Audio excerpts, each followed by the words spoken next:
Hi everybody, Scott here. In this video I want to talk about a few things in regards to unity. And I spoke in my one of my last videos talking about, I talked about a spiritual download where I had this fresh revelation of the importance of unity.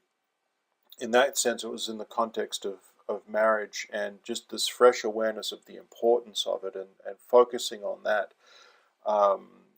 It's sort of in tandem with relationship with God and how that will bring a blessing. I wanted to maybe start unpacking things in different angles and in different ways to just broaden out the conversation. So I want to talk today about the concept of unity, disunity, and false unity, and the differences between the three, and some of the ways that can play itself out. So I think the best way to describe it is that we could say unity or true unity. That unity comes with a blessing in the sense of there's no dysfunction in true unity. Now a couple could work in a place of unity or true unity without having all of their stuff resolved.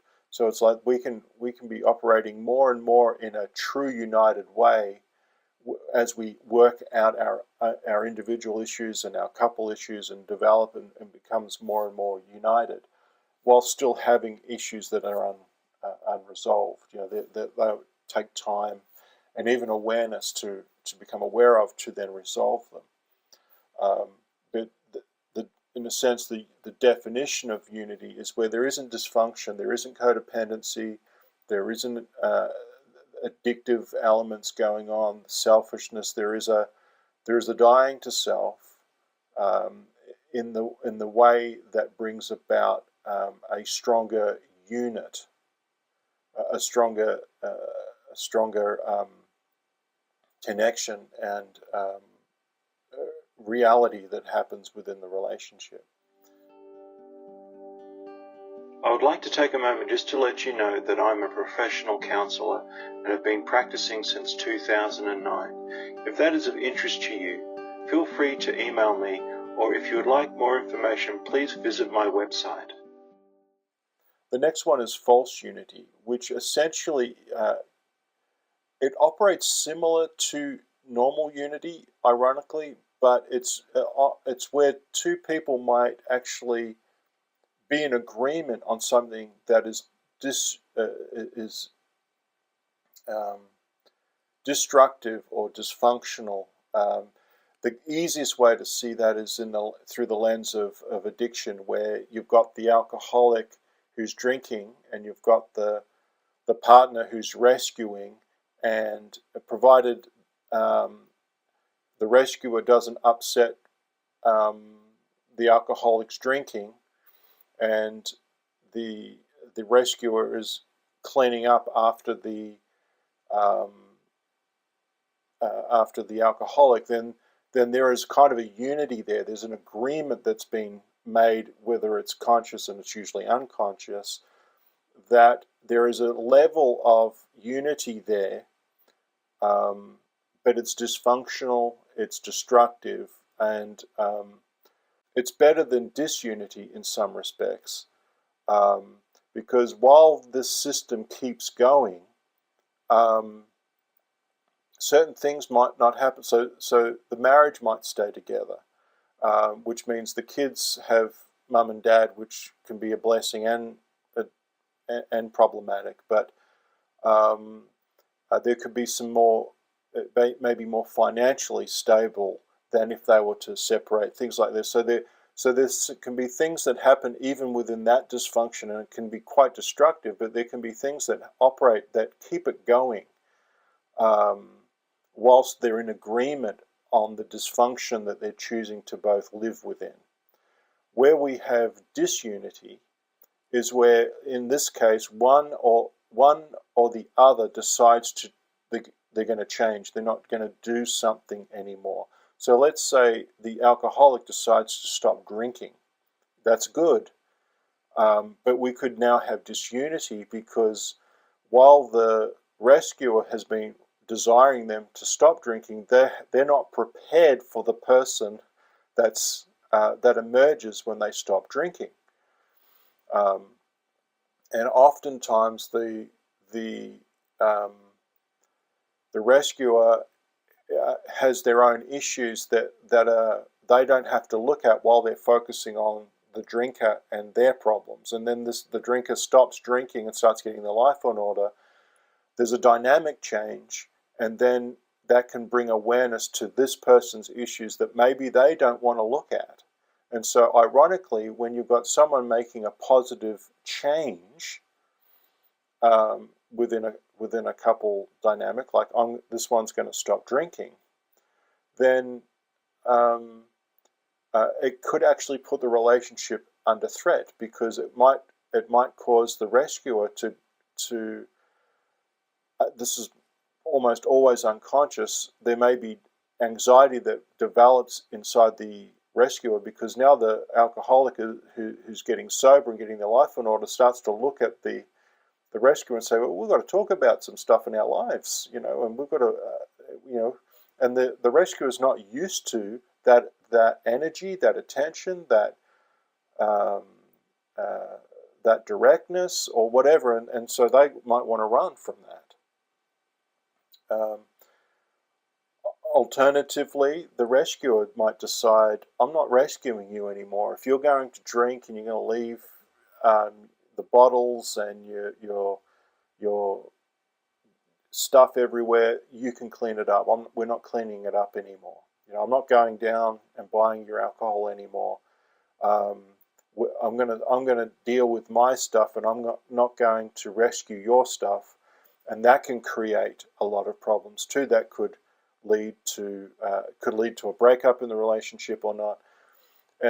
Not that these things are necessarily bad, because they may need a time for separation to work out some stuff to then come back together.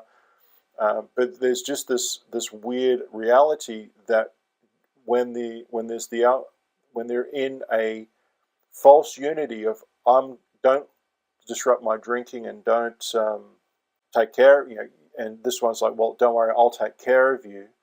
There is a unity that comes with that. When one tries to change, we could then have a disunity that could lead to problems. Although that's just part of life, I think, where one is wanting to change and that affects the other person. But just this idea of these three different types of, well, they're not three different types of unity, but a unity is in the description. Maybe there's two different types of unity. There's unity and false unity, and then there's disunity. And you can have families that operate in unity, and families that can live in a false unity. Again, the same example. The children get caught up in this dynamic, and they play their roles with the alcoholic and the rescuer, and they take on their roles in order to try and balance the equation. Churches can operate from a false unity. There's another way of talking about it is they pretend, a group can pretend there's unity when there's not.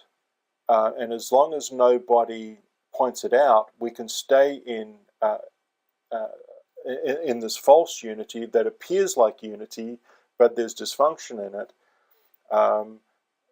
But because we're afraid of dealing with it, and we don't want any conflict or whatever, we'll stay in this illusion of false unity, usually with a layer of denial to make people think that it's unity.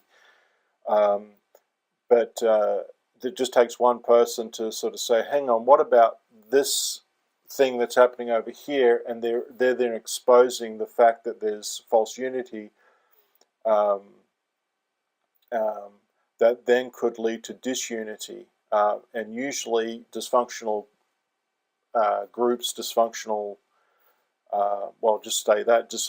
groups will want to get rid of the one that's pointing out the false unity, because they threaten disunity, which could lead to a separation, which actually could be a healthy thing. pointing out the false unity.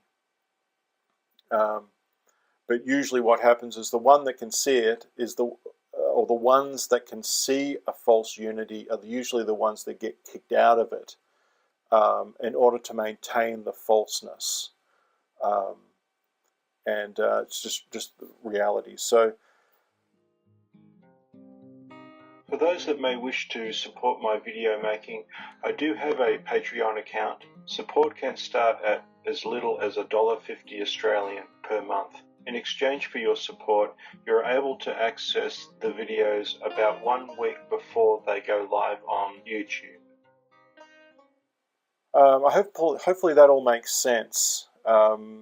And we could find ourselves in all different situations in life where we're sensing one or another of these different unities, the unity, the false unity, the disunity.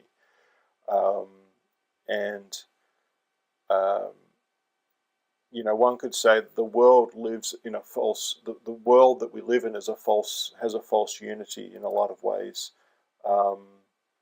Then there's those that desire true unity, but those that desire true unity that point out the false unity ultimately are saying we need a period of disunity to work this out, and that can make individuals a target that can see the falseness.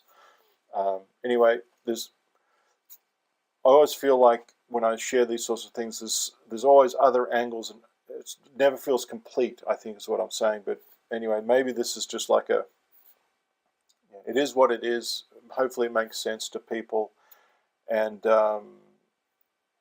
share your experiences in the comments if you would like, and I'll see you in another video.